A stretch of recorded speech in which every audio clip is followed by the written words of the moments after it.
দর্শক, রাজধানীর উত্তরায় বিডিআর মার্কেট থেকে বিস্তারিত জানাচ্ছেন সহকর্মী শান্ত মাহমুদ।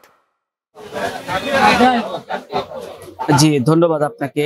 সকাল থেকেই রাজধানীর বিভিন্ন কাঁচা বাজার আমরা ঘুরেছি। এই মুহূর্তে আমি অবস্থান করছি উত্তরার ৬ নম্বর সেক্টরের বিডিআর মার্কেটে। টানা বৃষ্টি এবং আমদানি কম থাকার অজুহাতে এই সপ্তাহে প্রতি কেজি সবজিতে ১০ থেকে ৪০ টাকা পর্যন্ত বৃদ্ধি পেয়েছে। বৃদ্ধি পেয়ে প্রতি কেজি সবজি ১২০ টাকা থেকে শুরু করে ১৮০ টাকা পর্যন্ত বিক্রি হচ্ছে। কাঁচামরিচের মতো কাঁচামরিচের ঝাঁজও কিছুটা বেড়েছে। কাঁচামরিচ প্রতি কেজি ৪০০ টাকা বিক্রি হচ্ছে। গত সপ্তাহে যে কাঁচামরিচ ছিল ২৫০ থেকে ৩০০ টাকা কেজি দরে, সে কাঁচামরিচ এ সপ্তাহে বিক্রি হচ্ছে ৪০০ টাকা কেজি দরে। এ সপ্তাহে ব্রয়লার মুরগির দামও কিছুটা বেড়েছে। মুরগির দাম প্রতি কেজি ১০ থেকে ২০ টাকাও বৃদ্ধি পেয়েছে। মাছের বাজার অনেকটাই চড়াও। ক্রেতারা বলছেন আয়ের তুলনায় তাদের বাজারে আসলে যেন মাথায় হাত পড়ে। মাছ প্রতি কেজি ১ থেকে ১৫০ টাকা পর্যন্ত বৃদ্ধি পেয়েছে।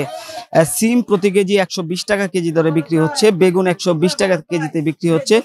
পটল ৮০ টাকা কেজিতে বিক্রি হচ্ছে।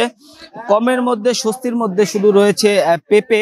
পেঁপে ছাড়া অন্য কোনো সবজির দাম মানুষের ক্রেতাদের নাগালের মধ্যে নেই।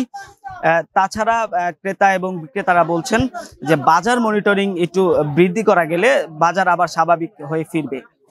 এই ছিল সর্বশেষ আমার কাছে উত্তরা থেকে।